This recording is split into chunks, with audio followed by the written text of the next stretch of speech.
She forged his signature. $40,000. Gone. And the worst part? He didn't even know until I laid the paper down right there at his birthday dinner. Everyone went silent. You could hear the forks hit the plates. "Hi, I'm Claire. For most of my life, I stayed quiet. I thought that's what kept families together. But that night, I stopped protecting the lies and finally told the truth. What would you do if your sister risked your parents' home and expected you to stay silent? Before we dive into the story, let me learn a bit about you. If you're a charming lady, please leave the number 1 in the comments, and if you're a dashing gentleman, leave the number 2. This way, I can send you a special greeting. Now let's start the story together. It started with a buzz. I was slicing into a reheated quiche, the kind I always made too much of, when the group text from the family chat blinked across my screen. "Dinner for Dad's 64th, Sunday at 6, home cooked, don't be late." Sent by my mother, but Rebecca had definitely written it. For a moment, I stared at it like it might vanish if I blinked. They hadn't invited me to anything in almost a year. I'd been left out of birthdays, holidays, even the backyard barbecue for our cousin's engagement. I told myself it was accidental. I told myself worse things too. I typed a simple, "I'll be there," then deleted it. Then retyped it, then hit send. It sat there beneath all the others. Rebecca's thumbs up, Greg's heart emoji, even a firework from Aunt Lisa. Mine? Just text, plain and still. Rain clung to the edges of my windows. It made soft tapping sounds against the glass, a rhythm that used to soothe me. Tonight, it felt like a slow countdown. I set the plate aside and walked over to my desk, where my laptop was half open and glowing. The jazz station I liked was murmuring in the background. Miles Davis, I think. I clicked open the file folder labeled House Docs. It was a holdover from last winter, back when the plumbing failed and the roof leaked, and Greg had sighed his way through a phone call about how tight things were. I hadn't waited to be asked. I'd covered the shortfall, $12,000, through a quiet transfer from my savings to a local repair company. I never mentioned it. They never asked. One file caught my eye now. It was buried deeper than I remembered, dated almost a year ago. A loan document from Coastal Heritage Bank, $39,000, personal line of credit, secured against the house. I frowned. I hadn't seen this one before. But there it was. Gregory Whitmore's name in the borrower line, the address correct, even the contact info. Yet the signature, it was off. To most people, it might have looked close enough, but I knew the way Dad looped his G. He had a tendency to press harder on the W than necessary. This one looked like a practiced version, deliberate, calculated. Then I saw it. Attached to the PDF embedded in the upload was a scanned sticky note. I leaned closer. "Keep this between us," it read. Sharp handwriting, slanted letters. Rebecca. The room felt colder suddenly. I leaned back in my chair, the creak of the old cushion too loud in the quiet. The space around me felt smaller, like the air itself had tightened. I clicked into the metadata. The file had been created from Rebecca's email. The bank correspondence traced back to a time when Greg was recovering from minor surgery. That's why the dates felt strange, because he wouldn't have been signing anything, let alone applying for loans. I pressed my palms against my thighs and took a breath. It came out shakier than I liked. Outside, the streetlight flickered. A car drove past, tires hissing over wet pavement. I didn't move. I stared at the screen, then to the gift I'd been working on. On the edge of my desk lay Dad's old leather watch strap, the one he used to wear every Sunday to church. It had cracked near the buckle years ago. I'd taken it to a shop downtown and had the leather reconditioned, the stitching redone by hand. I even had the original clasp reattached. It was sitting in a velvet box now, neat and quiet, waiting to be given back to a man who might not know what was being taken from him. Was it possible I was wrong? Maybe it was just bad penmanship. Maybe Dad had signed while groggy, while distracted. But my gut told me otherwise.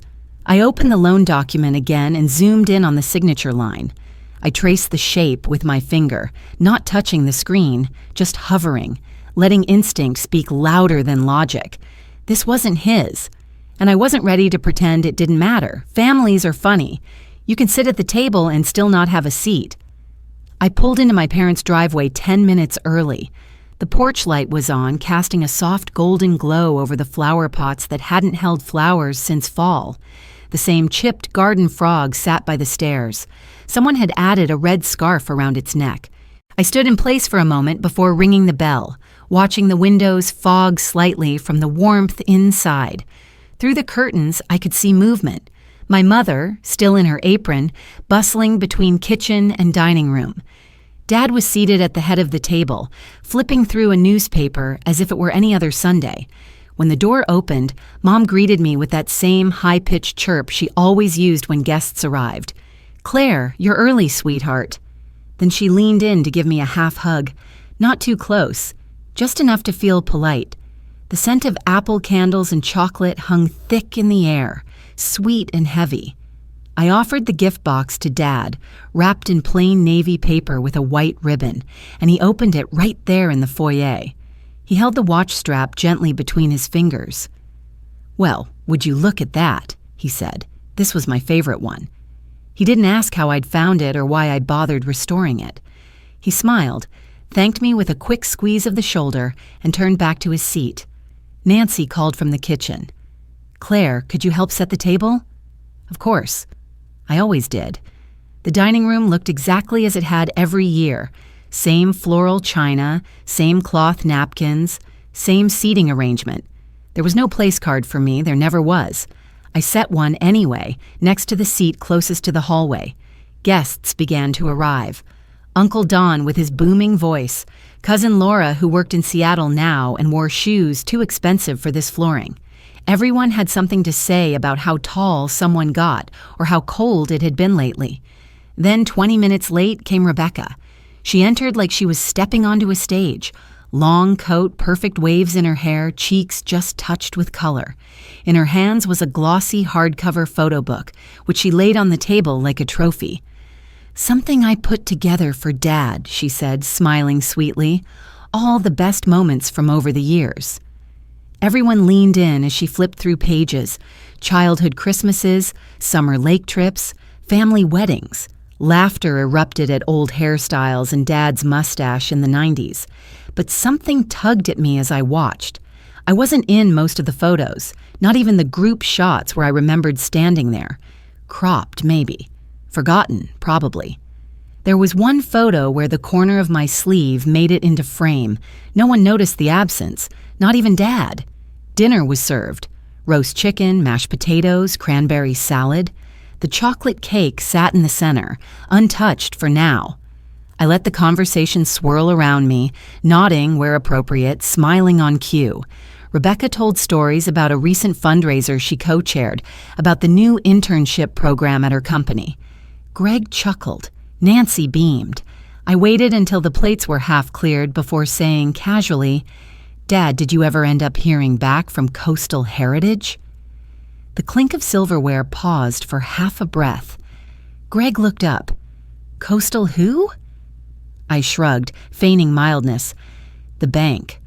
Thought I saw something come through the mail a while back. Maybe I was mistaken." Nancy wiped her hands on her apron and cut in before he could answer. "Let's not talk business at the table, sweetheart. This is a celebration." Rebecca picked up her wine glass, smiling without warmth. "Agreed. Let's not bore everyone." My stomach tightened, but I didn't push further. After dinner, while others lingered in the living room over coffee and cake, I wandered down the hallway to Greg's office. It smelled faintly of dust and pine cleaner. The desk light was off, but I didn't need it. I'd spent enough time in this room as a kid to know every drawer and creaky floorboard. I opened the middle drawer, the one where he kept current bills and correspondence. The folder I was looking for was right near the front, beige, thick, unmarked. Inside, the same Coastal Heritage loan agreement stared up at me. Same figure, same forged signature. But here, in the physical copy, was something new. A sticky note, yellowed, slightly curled at the corner. On it, "Don't bring this up at dinner. R." I read it twice, then again. It wasn't a mistake. It wasn't something Dad had forgotten. This was deliberate. My chest felt tight. I glanced toward the hallway, then back down at the folder. I folded the note inside the document, closed the folder, and quietly slipped it into my tote bag. As I stood to leave, something on the back page caught my attention. A red stamp, faded but clear. Defaulted. January 22nd, 2023. I stared at it for several seconds. The house was at risk, and no one had said a word. Back in the dining room, the cake had been cut. Half-eaten slices sat on delicate china. People were laughing. Rebecca was refilling someone's glass. Dad was holding the restored watch strap in his palm. Everything looked warm, comfortable, familiar, and yet it all felt like a stage set, carefully lit so no one would see the cracks in the walls. I sat back down in silence, my hands resting in my lap. No one noticed I'd been gone. I didn't plan to say anything. But then I saw the way Rebecca smiled, like she owned the room and all its secrets. The wine was half gone.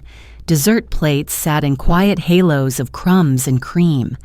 Greg leaned back in his chair, the watch strap I'd gifted him now fastened around his wrist, the leather soft and familiar. Soft jazz hummed from a Bluetooth speaker in the corner. Instrumental, something smooth and forgettable.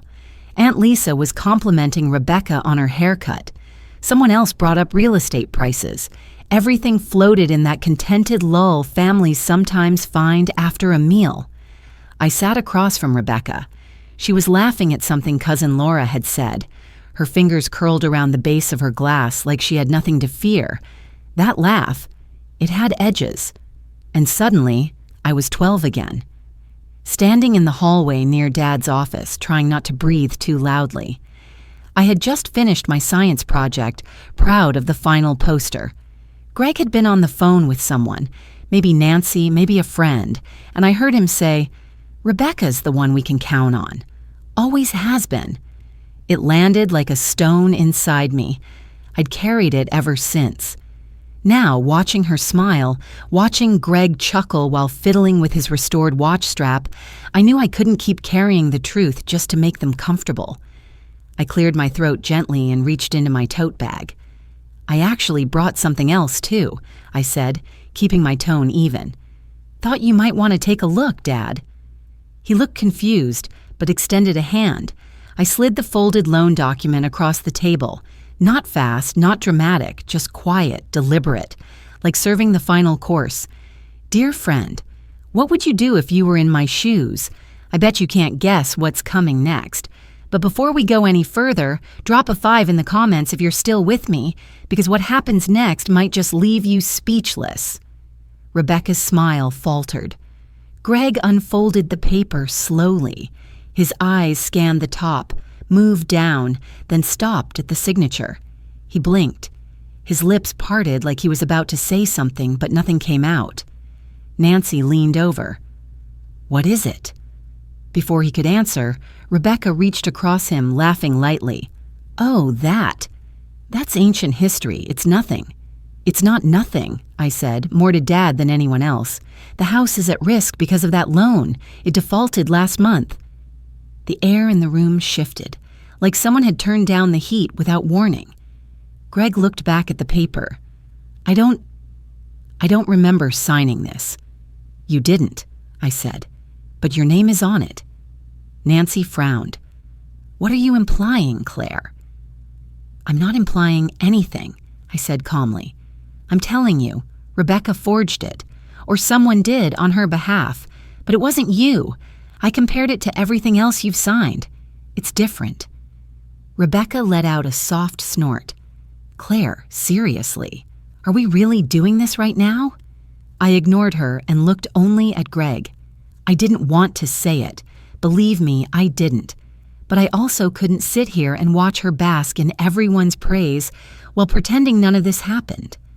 The fork Greg had been holding clinked against his plate. "You forged my signature?" he asked, his voice smaller than I'd expected. His gaze didn't lift from the page. Rebecca folded her arms. "I did what I had to. You were recovering from surgery. The roof was leaking. I didn't think—" "No, you didn't," I cut in.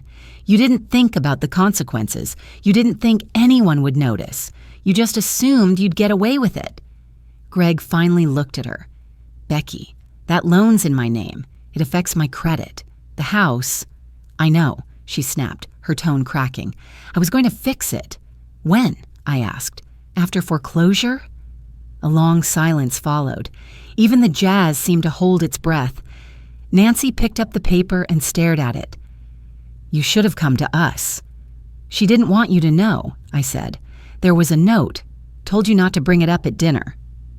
Rebecca stood up slowly, her eyes cold. She didn't look at Dad, didn't look at the paper. She looked straight at me. "Congratulations, Claire," she said, voice like glass. "You've finally made yourself the center of attention." I kept my hands folded in my lap. Number, I just stopped pretending I wasn't here. She left the table without another word. A door shut down the hall a few seconds later. No one spoke. Greg stared at the paper, unmoving. Nancy picked up plates with slow, mechanical precision. The background music resumed, saxophone trailing through a melody I didn't recognize. Outside, the porch light flickered once. For the first time in years, I didn't feel invisible. I used to think silence meant safety. That night, it just meant there was nothing left to say. The guests were gone. Plates stacked, forks resting in bowls of cloudy water.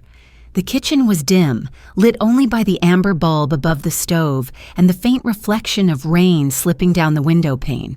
I stood at the sink, sleeves rolled up, slowly running hot water over the dessert knives.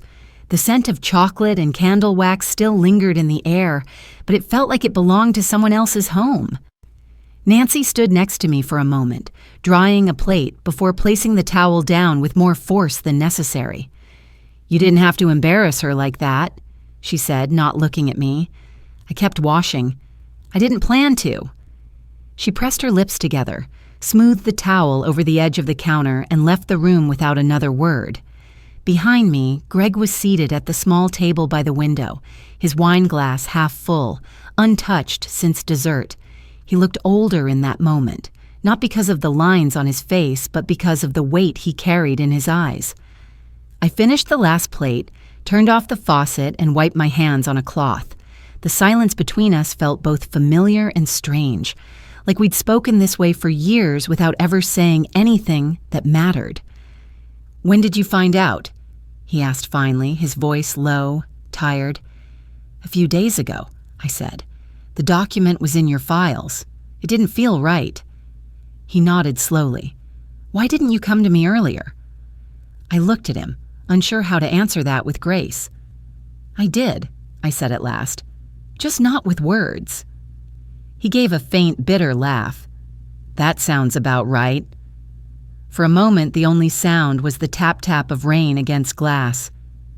"You remember the porch steps?" I asked. "When I was 10? He looked up, surprised. "What about them?" "You told me. Some people carry the weight. Some just watch. You were fixing the bottom riser, and I held the flashlight. I remember how proud I felt, just standing there with you." He smiled faintly. "That was a long time ago." "It was," I said, "but I think about it more than you'd guess." He ran a hand through his hair. "I never meant to put it all on you." "But you did," I said gently. "Not on purpose, not maliciously. You just didn't look closely enough to notice who was carrying what." He didn't argue, just nodded slowly, as if each motion took effort. A buzz sounded from my coat pocket. I pulled out my phone. One new message from Rebecca. "You've made your point. Just know you broke something we can't fix." I didn't reply. There was nothing left to fix. Greg rose from his chair, moving slower than usual. He disappeared into the hallway and returned with a small, faded envelope. It was yellowed at the corners, the flap sealed long ago and now torn open. He handed it to me. "It was your grandmother's," he said. "She left it for me after she passed. Told me to give it to you when the time was right. I never knew what that meant." I opened the flap. Inside was a small brass key, worn smooth with age. I recognized it immediately. It belonged to the chest in Grandma Whitmore's attic, the one filled with old linens, recipe cards, and the music box I used to wind up every summer. Greg's voice was quieter now. I figured, you might want it someday. I turned the key over in my palm, felt its weight. It wasn't heavy, not really, but it carried years. Thanks, I said. We walked to the porch. The rain had slowed to a mist, glistening on the railing. The porch light hummed softly overhead. I stood for a long moment, the key in my hand. You know, Greg said, I wish things were different. I know, I replied. He didn't ask for forgiveness. He didn't make promises. For once, there was no lecture, no attempt to smooth the rough edges, and maybe that was enough. I closed my fingers around the key and looked out into the night. I don't need it to unlock anything anymore, I said quietly. Behind me, the door creaked open, then shut again. I stepped down into the night alone, the path ahead slick with rain, but somehow lighter than it had felt in years. Grief doesn't announce itself. It just takes a seat beside you and waits. 2 weeks passed without a word from anyone in my family. No calls, no messages, no vague apologies masked as check-ins. The silence settled around me like a new piece of furniture in my apartment, awkward at first, but eventually blending into the room. It was a Thursday morning. The sky over Tacoma was pale and overcast, with just enough wind to make my balcony herbs sway. I stood at the kitchen counter waiting for the coffee to finish brewing. The radio played quietly, a news segment about flooding somewhere north, then a jazz tune I liked but didn't recognize. I opened my laptop, skimmed a few client emails, then closed it again. Some mornings just aren't meant for productivity. There was an old shoebox under the bed I hadn't touched in months. I pulled it out, brushing off a thin layer of dust. Inside were mementos, postcards from college, a theater stub from a solo trip to New York, and a sealed envelope with my handwriting across the front. I'd written it 2 years ago. All I ever wanted was to be considered part of this family. It wasn't dramatic, just honest. I never mailed it. I never meant to. It was more for me than for them. Still, reading it now, I felt an odd mix of sadness and relief. The doorbell rang. Tasha stood on the other side, holding a tray of muffins and a knowing look.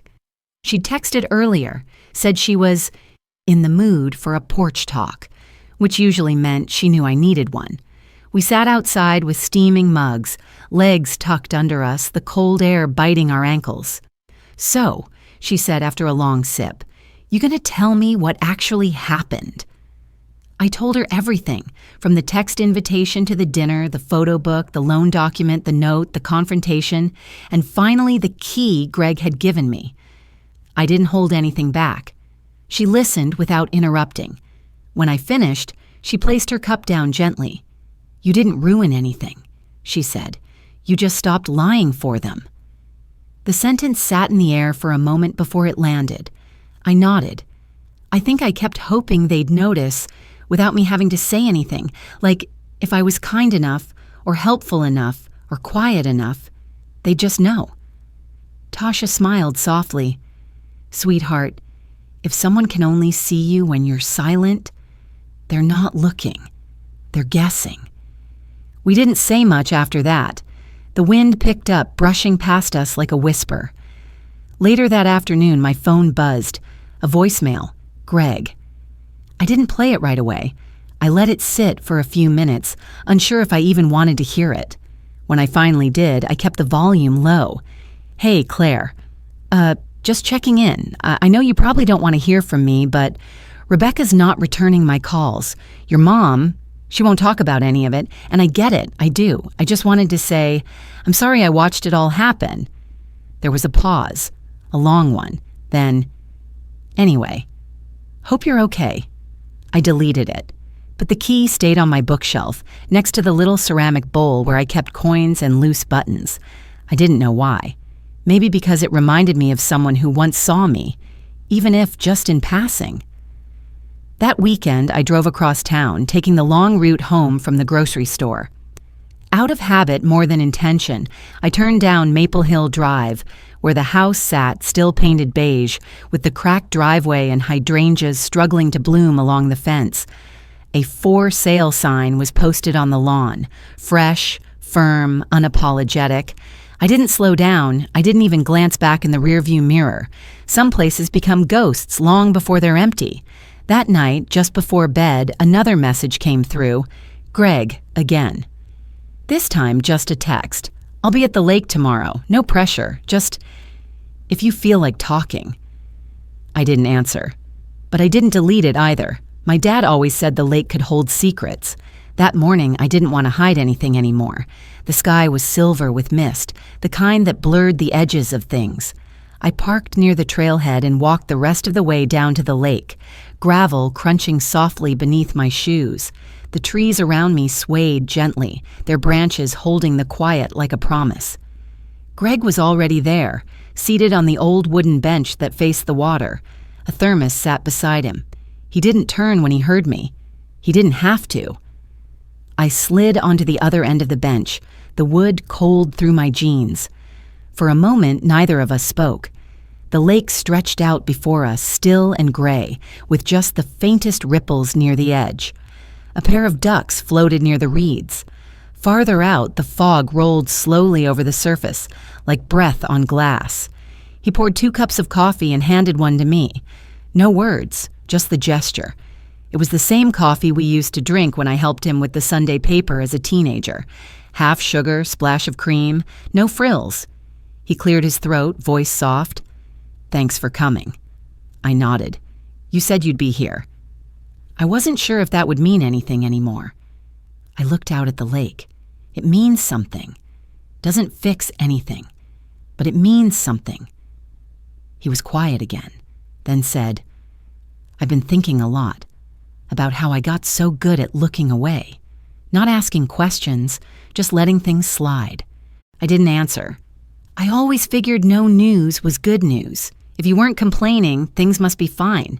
And Rebecca, well, she always had something to say. She filled the room. It was easier to let her lead. I kept my hands wrapped around the cup, letting the heat soak into my fingers. I was proud of you, Claire, he said. I just never said it. Maybe I thought you didn't need to hear it, or maybe I didn't know how. I turned to him. You don't owe me words, but I needed you to notice me before I disappeared. He looked at me then, really looked, not with confusion or defense, but something quieter, something closer to understanding. From his coat pocket, he pulled out a folded envelope. I found this, he said. It's old. Years ago, I had a lawyer draw up a co-ownership on the house. I meant to tell you, meant to make it official, but it got buried, like everything else. I opened it. Inside was a copy of the deed, my name listed just below his. I don't expect anything back, he said. I just wanted you to have what you always should have had, a stake, a place. I stared at the paper for a long moment before folding it again and tucking it into my bag. I didn't thank him, not out of anger, but because this wasn't a gift. It was a recognition, and some things deserve silence more than applause. We sat that way for a while, the lake breathing around us. I stood first, walked to the water's edge. The rocks were slick with morning dew. I bent and picked up one, flat, smooth, palm-sized. I remembered his voice when I was little, skipping stones. You have to let go at the right moment, he'd said. Otherwise, it just sinks. I wound my arm back and flicked the stone forward. It bounced once, twice, then twice more before vanishing into the gray. I didn't wait to see the ripples fade. I didn't look back. That morning by the lake, as the stone skipped and disappeared into the still water, I realized some things are meant to be released, not because they no longer matter, but because they've shaped us enough. In life, we don't always get the words we need or the love we hoped for, but we can still choose clarity over silence and peace over pretending. Sometimes the bravest thing we do is stop waiting to be seen and begin seeing ourselves. If this story brought something up for you, something quiet, maybe long held, I'd love to hear your thoughts. Let's keep these conversations going,